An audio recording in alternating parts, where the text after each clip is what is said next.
For starters, my male 41 wife, 39, and I have been together 16 years. When she met me, I was at the height of my business and started going up from there. Even during the global crisis, my business is still booming. I had my own house that I lived in by myself, a couple of cars, and a cottage, although unrelated. I own my own factory refurbishing various re-engineered equipment, mostly HVAC stuff. About 3 years after we got married, she decided she had enough of working odd jobs and making not so great money at it, so she expressed the desire to be a stay-at-home wife. I had no problem with this. We don't have kids and don't plan on having any, so I saw this as a win-win as she got to stay home and I came home to a nice house. After 3 years of this, she was tired of being a stay-at-home wife and wanted to rejoin the workforce. Since she could really only find odd jobs, I suggested she work at my shop. I pretty much created a job for her doing small admin stuff. Nothing crazy, as I used to do all this myself, plus work on the floor, but this took a load off my shoulders. Obviously, she got paid a healthy wage for her work, and I hired a cleaner to come in once a week to help us clean and maintain the house. On to the problem. One of my workers accidentally orders 20 of one part instead of 2. This was a bit of a big deal, as now, instead of being out a few $100s, I'm now out thousands. While I wasn't royally pissed off, this did put a significant dent in my overhead, so I had to offload these parts. Barely made my money back, but that's beside the point. My wife, however, found out and absolutely berated this poor guy. I've had this guy work for me for over 10 years and his work is solid. He's a hard-working man, 2 kids, another on the way, and he's become my go-to guy for almost anything. I didn't hear of the situation until I heard screaming from my wife that she would fire him. He cost her hours of rework and budgeting, etc. This is simply not true, as 2 phone calls and some editing on our books and everything would be right as rain, tops a 1-hour affair. She and he finally filled me in. I told her to leave the room so I could talk to him. She refused. I asked again, and once again she refused. I asked one more time, and my worker was on the verge of tears, and I yelled at her and told her, "You're not the boss, I am. I make these decisions, now leave." I talked it over with him. We made amends as it was an honest mistake, and he hasn't had a screw-up like this since he started, so I'm not concerned about it happening again. My wife was livid and, after yelling about his screw-up, has refused to talk to me. I'm clearly in the doghouse here, but I don't think I did anything wrong, as she was, in my opinion, being needlessly unreasonable and on a power trip. Am I the idiot? Not the idiot. If your wife pulled that in any other job, she'd be fired on the spot. At work, she's your employee, not your wife. She has zero business treating your employees like this. Employees with far more seniority to her, nonetheless. Yep, definitely. She's your employee, not boss, not supervisor, not manager, not in a position to make such calls. This is your realm to manage, and she needs to respect your decision or find somewhere else to work. Unfortunately, it can be tough working with family members, as boundaries are often crossed and relationships destroyed. However, you can have an adult conversation about it where she understands the error of her ways. Time to fire your wife and have her find her own jobs. Employees will find out about this incident, and OP's professionalism will be on the spot. How he reacts here will make or break their loyalty. Kicking his wife out of the room was totally the right thing to do, but it should go further, and dismissal should be on the cards as it would be for anybody else. Everyone's the idiot here. One of your employees started criticizing one of your other employees and threatened to fire him without the authority to do so, and you're entirely letting that slide because she happens to be your wife. If you're going to hire through nepotism, you need to be ready for uncomfortable conversations and make sure boundaries are drawn. You don't get to pick your battles. You're obviously underreacting to this outburst in a way that is letting down your employee. I got married about 2 months ago, and this is still a family argument, so I want y'all's opinion. The whole thing started a year-ish ago, last February, when I got engaged. The global issue obviously threw stuff off, but we did end up having lots of fun. In July, not exactly sure when, but I think it was July, my best friend's boyfriend approached me. They've been dating for 5 years, and I've been best friends with my best friend for 15 years. So when he asked if he could propose at my wedding, I was delighted to share the joy with this amazing girl. We came up with a plan. He was incredibly respectful and told me that if at any time I decided I didn't want the proposal to happen at my wedding, he'd accept it. I told him it was no problem and that I was so excited for both of us. Speed up to 2 months ago, my wedding. It was socially distanced, only a few key people were there, masked up, most people were vaccinated, etc.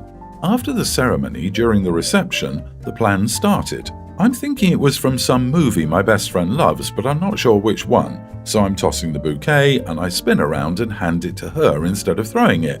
He kneels down. It was all adorable. After this, we're celebrating. We're both excited. Everything seems to be going off without a hitch. I was actually so happy because so far the wedding had been going perfectly. 20 minutes later, my cousin's boyfriend goes up to the DJ, my little brother, and asks him for the mic. He takes it, asks my cousin to come up next to him, and I quickly realized what was going on. To be fully honest, I didn't want to share the day with my cousin. She's always been a bit of an attention hogger, and I knew she would make the day all about her. I walked to them, asked my cousin to step aside, and explained to her boyfriend that I'd like him not to propose at my wedding. He gets incredibly upset, saying my friend got engaged, why shouldn't he be able to, etc. My cousin and aunt also got incredibly upset with me, saying it's not fair that my friend got engaged and she can't, and accused me of being incredibly biased. My best friend got engaged at my wedding with permission from me. My cousin tried to get engaged without asking me, but I stopped it. Am I the idiot for not letting my cousin get engaged but letting my best friend get engaged at my wedding? Not the idiot. It isn't customary to propose at weddings to begin with. You let your best friend slide with no issues. Great on your part. Your cousin butting in for a proposal without permission and on the spot? Idiot move. I don't think it was on the spot. He started talking and giving a speech before I butted in, and he's either an excellent improviser or it was planned. He also had a ring in his pocket. I'm not sure if he was planning to do it after the wedding or was planning on doing it in the reception the whole time, which annoys me so much more. The cousin probably told the boyfriend to do it there. OP said she tried to grab the spotlight. At the minimum, the boyfriend was planning it without asking permission anyways. OP should turn it around. How dare you folks plan a proposal at my wedding without asking first? How could you possibly be so disrespectful? I am so glad I was able to stop it. Can you imagine what people would say about you otherwise? You are the idiot. After you gave permission to one person, you gave permission to everyone. You can't restrict who can do proposals just if they happen or not. And cousin's boyfriend saw one proposal and that you were happy with it, so didn't think there would be some issue, which is that you don't want your cousin to get attention, not that you don't want proposals in your wedding. Your friend asked you for permission, which you gave. Your cousin didn't ask for permission. However, because you allowed the one, it was totally unreasonable to think on your cousin's part that they too could do it. You did set a precedent.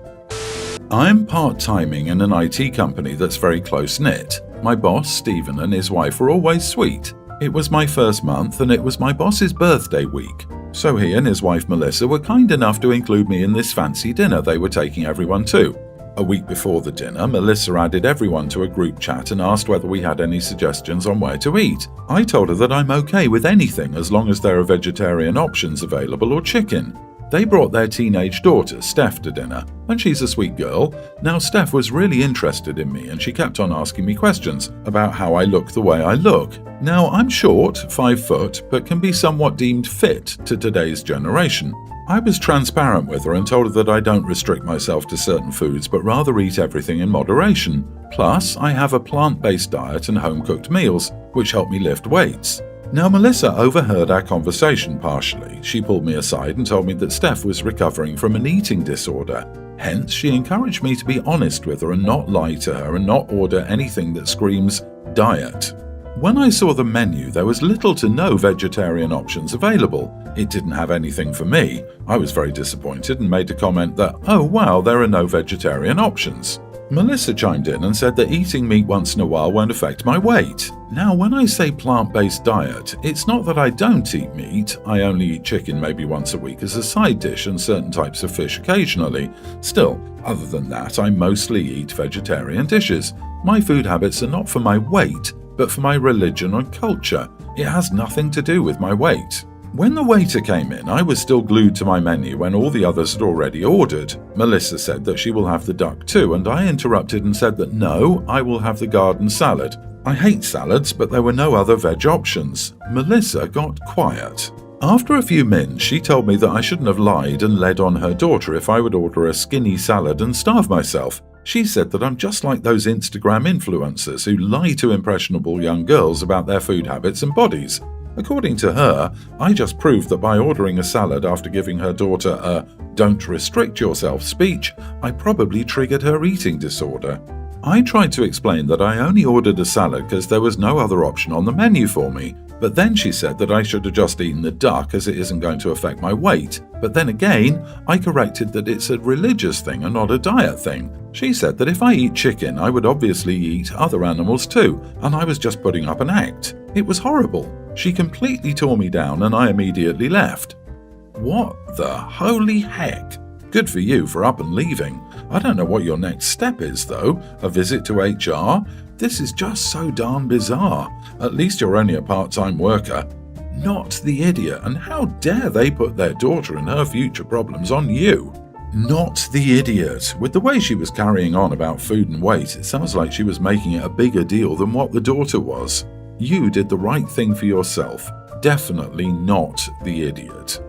Not the idiot. They have no right to dictate what you eat. If their daughter gets triggered by someone else eating a salad, then that daughter needs more help than she is currently getting. You made it clear that your food choice had nothing to do with weight concerns. Most likely, Melissa feels extremely overprotective of her daughter, and she took that out on you.